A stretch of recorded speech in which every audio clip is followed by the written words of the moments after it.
Long ago, I joined an online forum known as Animal Crossing Community, which happened to be the very first forum that I ever used on the internet at that point. Despite the many new friends I made on there and the amount of fun I had talking about a great video game series that I enjoyed for a while, using that site helped me improve my writing skills, which gave me lessons I still use to this day in the form of my written reviews on the Seafoam gaming website. However, my writing career didn't start with reviewing or showing long paragraphs discussing my thoughts on video games. Rather, it started with something different, something a bit silly, and honestly pretty stupid. Ladies and gentlemen, I present to you my eternal memories on my time on any website where I used my writing skills for things I now regret. In other words, Fanfictions and my time on Deviantart.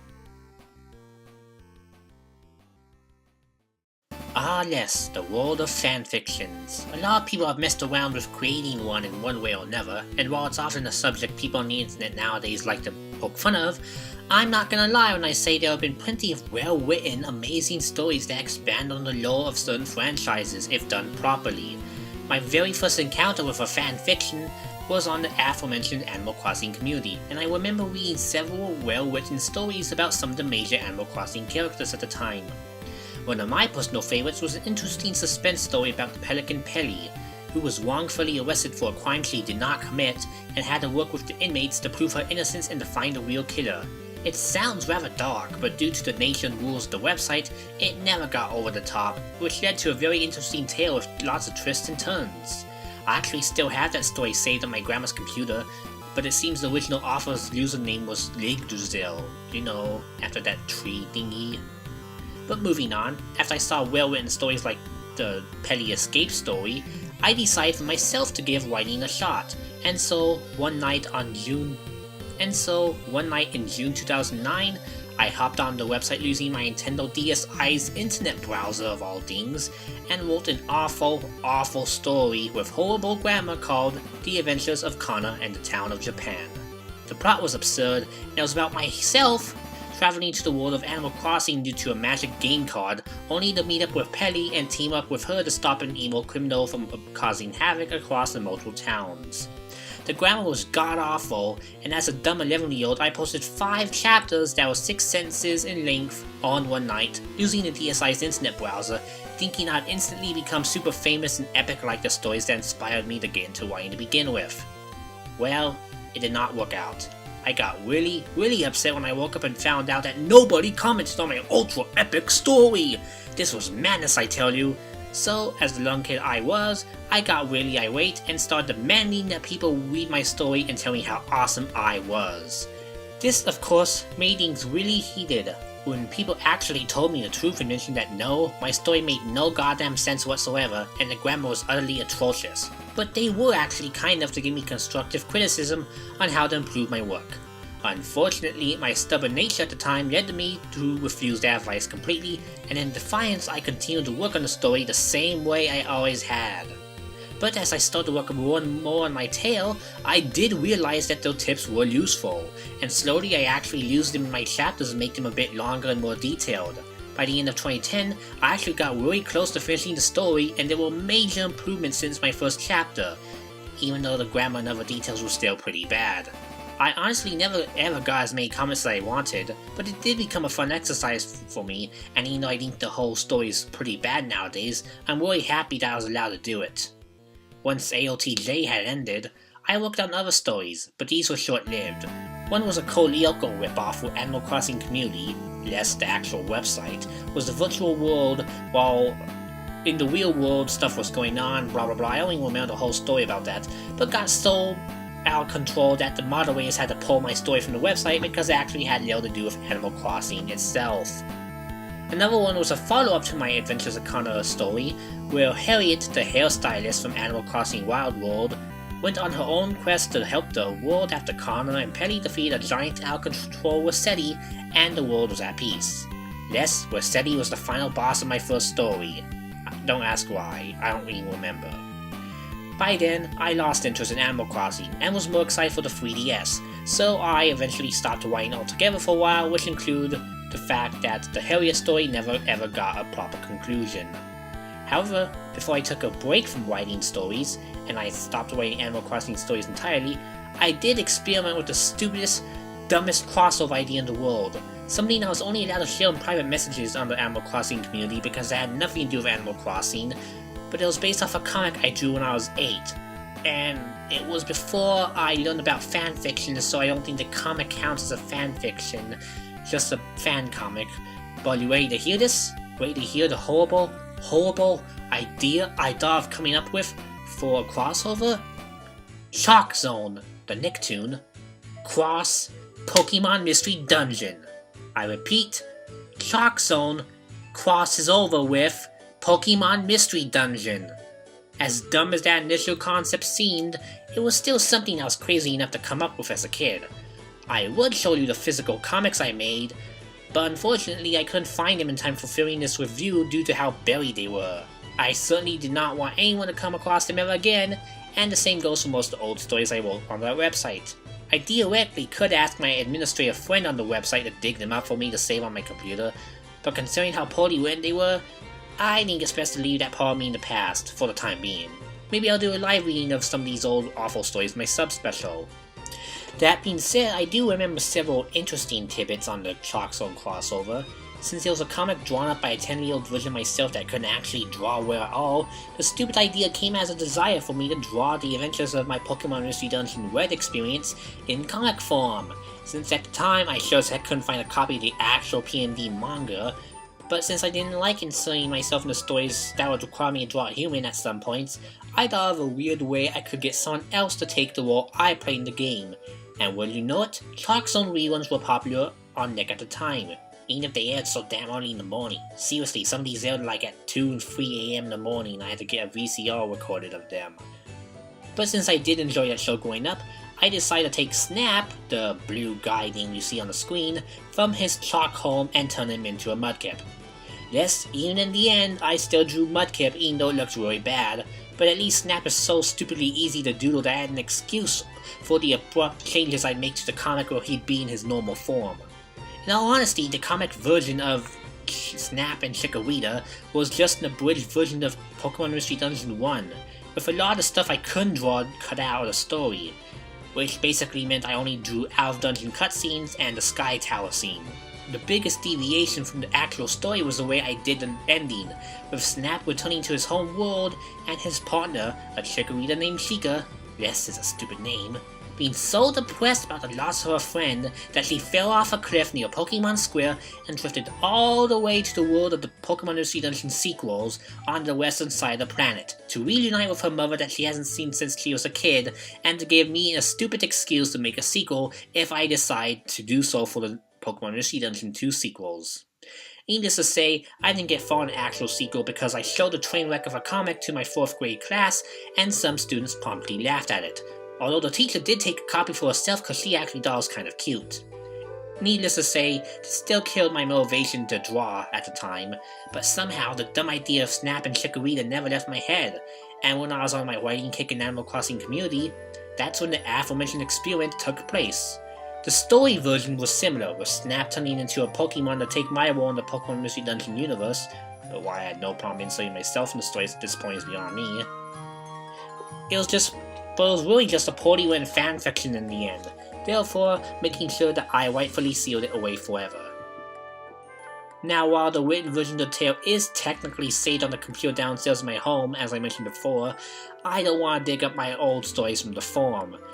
Simply put, I don't even want to torment you with how awful and how stupid this story I made was.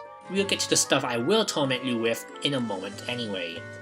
I did experiment with a silly story on SailyNet forums in late 2011, but I barely made it far enough to care for. It was a story about two evolutions who got linked together after an attack on their village, and they had to learn to work together because they were constantly connected. It was a weird story and I only got like 4 chapters made of it before I gave up. But with all the info about my ancient stories out of the way, let's move ahead to early 2012. I was 14 years old then, and took a well-deserved year-long break due to the disinterest I mentioned earlier. But as I was in middle school now, and was desperate for people outside my family to give me any sort of attention at all, next to simply loving me because I was a teenager, it was a weird phase of my life, and I don't really remember what exactly triggered it, but I do have a pretty good theory. And I think that theory is the fact that the year before, as I aged and lost interest in my stories, I also lost interest in visiting the Animal Crossing community. The 3DS game was taking forever to come out, and I had no interest in it anymore. So therefore, I had no other online communities to join either, and since school wasn't really giving me the friends I hoped it would, along with my old personal YouTube channel being barely noticed as well, I felt a really strong urge to find something I could be good at and make people admire me and build a fan base for myself. I also wanted to do this to develop a talent for future use, because I wasn't even sure what I was going to do when I grew up. I told people I was going to be a game developer, but when I learned how actually difficult game development was thanks to learning about the development of VVVVVV, that indie game with 6 Vs, I decided against being a game developer and didn't know what to do anymore. Therefore, after a day in language arts class that made me nostalgic for writing stories again, I decided to join a website I casually monitored the year before for some cute Espeon/Umbreon fanfictions. Well, I thought they were cute at the time, but they were poorly written looking back now, though a few of them are good. That website was known as Fanfiction.net, and I joined it in the middle of January 2012, writing my very first chapter of a story called Love Comes Across All Dimensions a few days later, and I uploaded it to the site. I never got anywhere close to finishing it, but the premise of this epic story is as follows. A teen named Joshua Volter is kidnapped by a group of rogue agents and finds himself transformed into an Umbreon against his will, blowing his mind as he thought the creature was entirely fictional. As he escapes from a mysterious man named Sora who took him, what idiot father names his kid after a method of flight? He meets an Espeon named Amelia, who lost her parents years ago in a cave accident. Surprised to find that she's a full-blooded Espeon and not another experiment, the two set out on a quest to stop the mysterious man Sora from ruining their town. And sadly for them, they never stop him, and Sora never even got anything done because I only wrote about 6 chapters. Guess Joshua's still an Umbreon, oh no. But there seem to be other stories on this page I barely remember. Something about Pepe Le Pew for some reason? Let's log into the website and look at my profile now, shall we? Oh my. Last updated on April 6, 2013? That's over 5 years ago! Time flew by really fast! Here's the profile description, which I could update to self-promote my new website and this YouTube channel, but I doubt anyone has read my stories outside family and cringe compilation creators. So let's just check my blocked user list to see if anyone was a big bully to me back then. Huh? Only one person on this list named Father? Well, let's see what they write. Whoa! That's actually impressive. This person's very passionate about writing and has written a ton of fanfics, and she seems to have excellent grammar too. Why did I block them in the first place? Maybe if I look at the reviews of Love Cross All Dimensions, I'll find out why. Oh wow, it seems I actually did have a couple of fans who were sad that this story was cut short. But I can easily see that my aunt left some comments in this comment section as well. I know who you are, Tulip. So just as I thought, it didn't gain much traction, but as I'm scrolling through, I do have to point out this funny comic I noticed is so ironic today.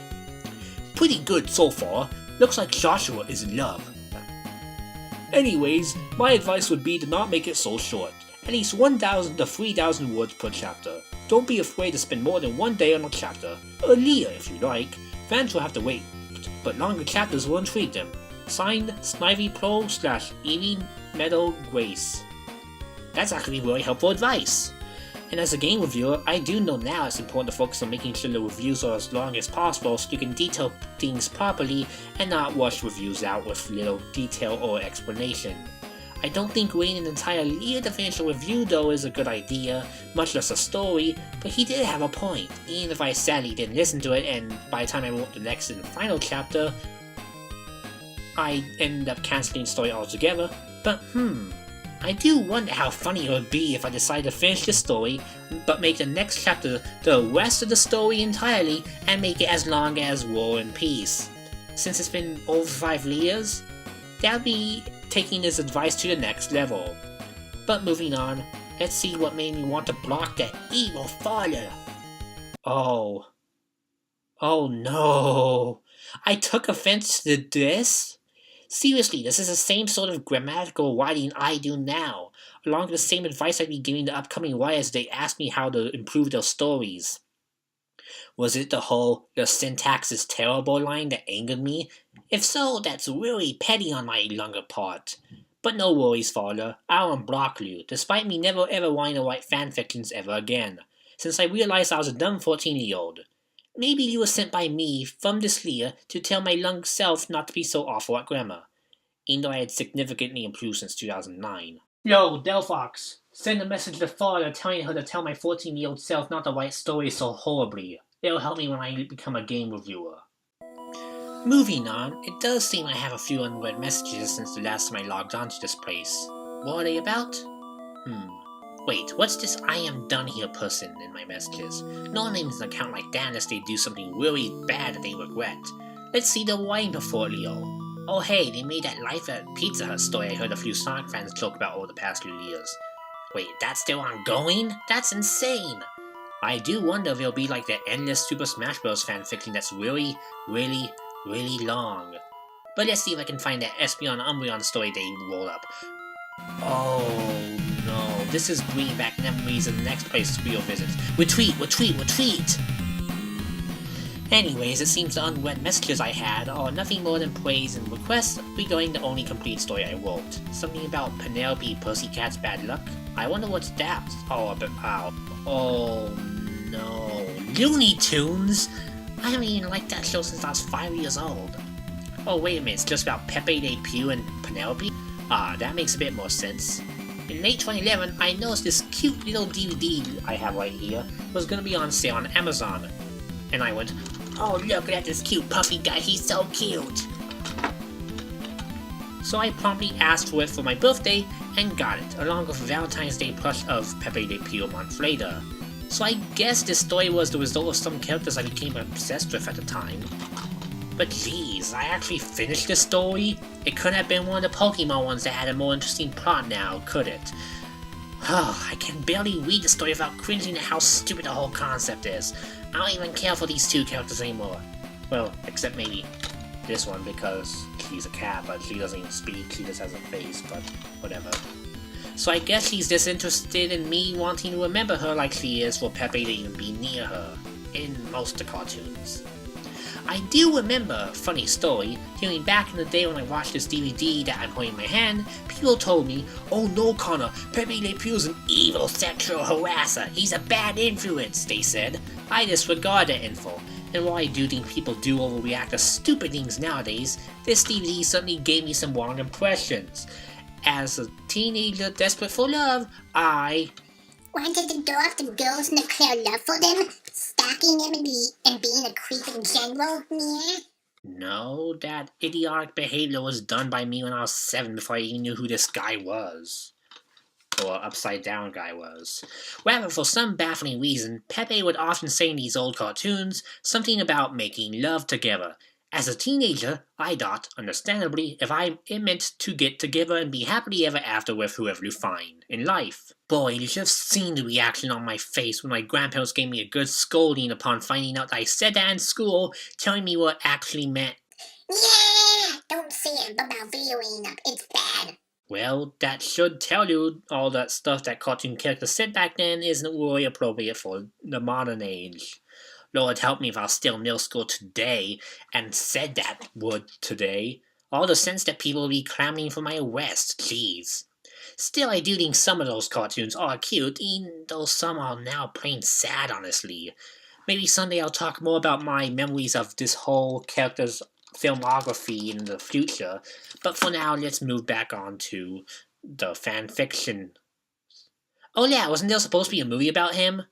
Oh, it's in development hell. I was actually looking forward to this movie when I wrote this story way back in 2012, and now I don't even want anything to do with Pepe Le Pew anymore, making me feel exactly like the cat he hugs.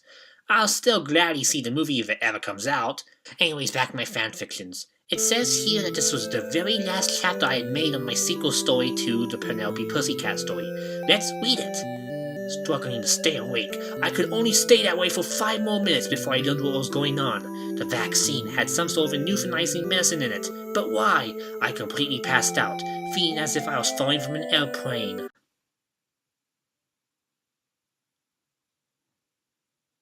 Pepe Le Pew drugged Penelope? And this was the accidental cliffhanger I left the story on? Forget Mega Man Legends 2, this cliffhanger would scare any reader as senseless. Holy frick, I better read the reviews of my other stories to see what people thought of them, to get my mind off this awful cliffhanger. Let's see, the Nick and Knack one seems okay, and whoa! A lot of people enjoyed my first Penelope story? Is this for real? Lots of reviews post my departure, and they honestly still like it. They just have bad taste, but imagine if I got this sort of praise back then. I'd probably be motivated to still do these lame fanfictions as a hobby. So now let's see the reviews for the hot sequel that never ever got completed. Oh hey, more praise, but most of these reviews I saw before my departure. Compared to the influx of reviews posted on the first story, there was still a tiny handful of new ones. I do feel especially confused and a bit bashed with the comments saying it should be made into a movie, but I don't think it should ever be made into a movie, much less a fan movie. But maybe Warner should hurry up and make the actual movie that made me write this dreadful story in the first place. Seriously, that movie's in development hell so long, I bet we'll see a sequel to Beetlejuice before we see that Pepe Le Pew movie come out. And that, my friends, covers my memories of my fanfictions. I didn't describe every single one I ever made, because there's still one more that's very important to the next part of this tale. And so, without further ado, let's jump into the topic I teased earlier. Deviantart on the next part of the video, because this turned from planned Halloween special to nothing to do with Halloween except cover sites I joked about being scary due to their audiences, and it got delayed because I had the passing of one of my aunts a few weeks ago. Needless to say, let's go into Deviantart.